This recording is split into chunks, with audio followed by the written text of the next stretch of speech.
Jadi dari itu saya ngerasakan tuh, oh seperti ini berwirausaha. Akhirnya sukses, berhasil, udah lebih dari cukup pendapatan kita. Udah dibilang udah jadi orang kaya ya? Bukan kaya sih, lebih dari cukup lah. Kan kalau misalnya walaupun usaha kita kecil, tapi kalau kita di situ bos, kan tenang ya? Tenang, merdeka, betul, merdeka. Biar gaji kita gede, tapi kalau kita masih kuli, itu terbebani, beban. Iya, masih ada beban tanggung jawab. Nah, terus berarti itu titik tertinggi waktu itu. Waktu itu.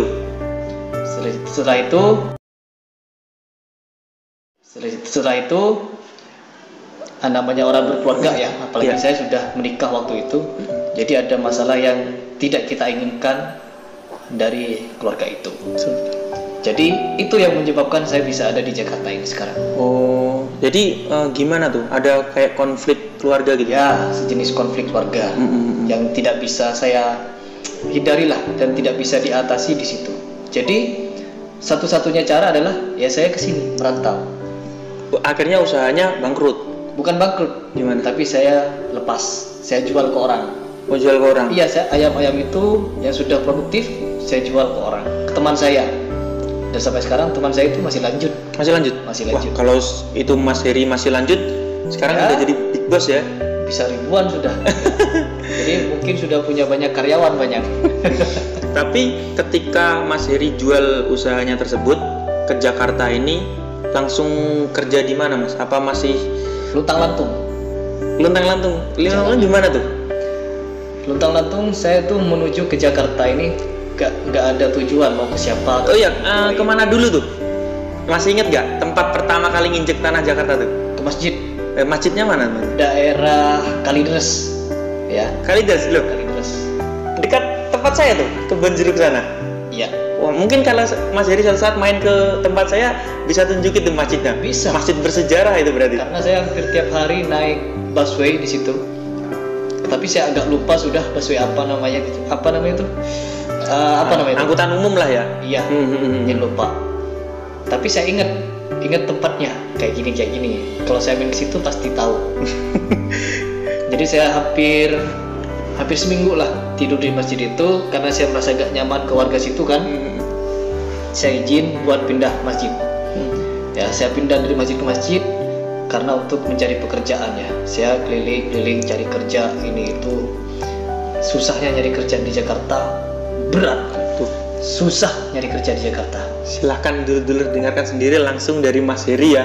Bukan berarti kita atau saya lah kreator ini tidak bisa fokus ke YouTube karena berat untuk meninggalkan pekerjaan saya. Tapi karena saya menghargai betapa susahnya nyari kerjaan di sini ya Mas ya. Susah nyari kerja. Bahkan saya nawarin untuk jadi tukang cuci piring di restoran, itu masih dipertimbangkan. Waduh. Ya, masih dipertimbangkan katanya. Nanti kalau mau diterima ditelepon. Saya tunggu teleponnya nggak ada. Tapi udah bawa handphone itu? Bawa handphone. Oh, dengan kondisi yang kasarannya dibilang luntang-lantung kayak gitu, itu nggak kejamret, masih syukur ya Mas ya? Masih syukur. Harusnya udah dijamret, dipalak gitu ya. Apalagi saya pernah tidur di jalanan kan ya. Nah. Saya pernah semalam ngerasain tidur di depan ruko. Apa alasnya kardus gitu? Kardus ya tidur. Ampun. Waduh. Jadi tas itu saya jadiin bantal.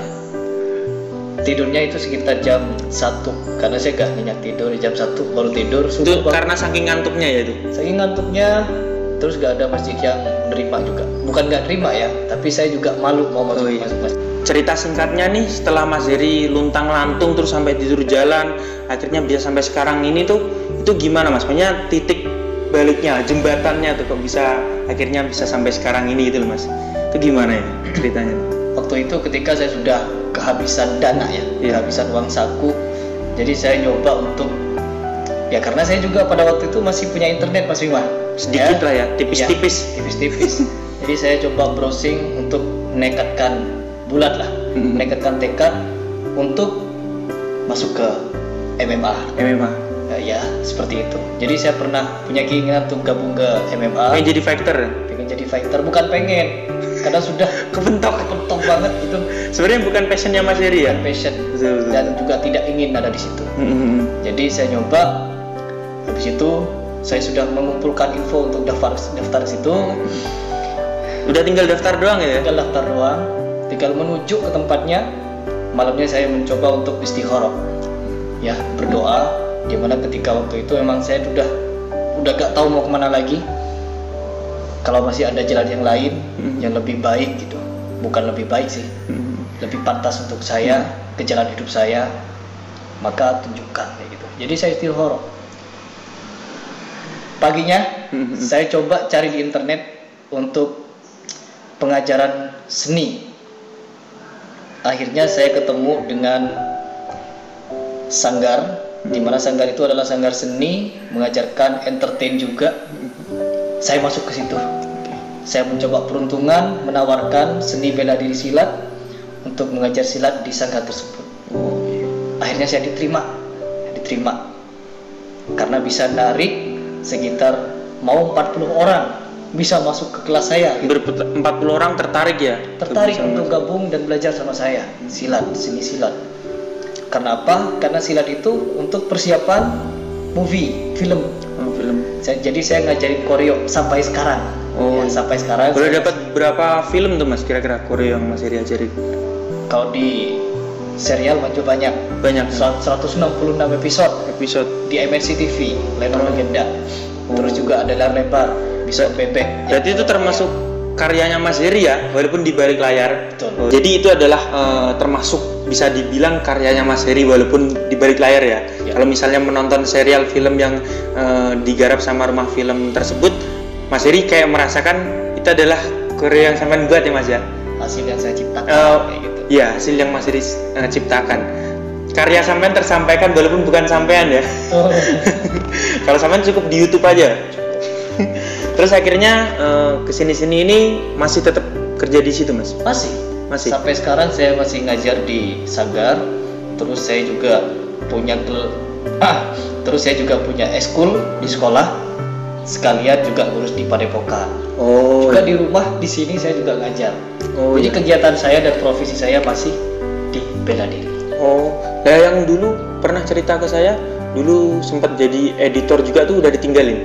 Udah ditinggalin. Sekarang udah fokus bela diri ya? Fokus bela diri. Biasa dulur-dulur perjuangannya Mas Heri dari kampung dulu sampai sekarang di Jakarta. Mungkin kalau bukan karena perjalanan hidup yang terjal itu nggak mungkin mengantarkan Mas Heri sampai kesini ya? Ya, karena sesuatu yang besar dikumpulkan dari hal yang kecil. Betul. Dan hal kecil itu adalah rasa sakit, terus perjuangan, kesusahan, kelaparan, dan lain sebagainya yang berat-berat itu bisa menjadi seperti saya sekarang. Karena suatu hal yang terjatuh di laut lalu dia mengapung tidak akan sampai ke tepian kalau tidak ada ombak yang menerjang. Ya, betul. Jadi kita hadapin aja ya terus ya. Hadapin. Ya. Membuat motivasi dulur-dulur semua. Jadi ini adalah sejarah singkat perjalanan hidup dari Mas Heri ya. Ini mungkin bisa memotivasi buat dulur-dulur semua Mas. Mungkin pesan-pesan buat dulur-dulur nih Mas, terutama para pesilat nih, supaya bisa mencapai apa yang dia impikan, termasuk seperti Mas Heri ini ya. Walaupun sebenarnya belum tercapai Mas ya, untuk menjadi pengusaha ya.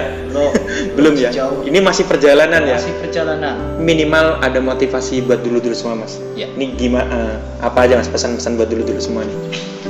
Yang pertama, apapun yang teman-teman suka ya, apapun passion teman-teman, jangan pernah pesimis.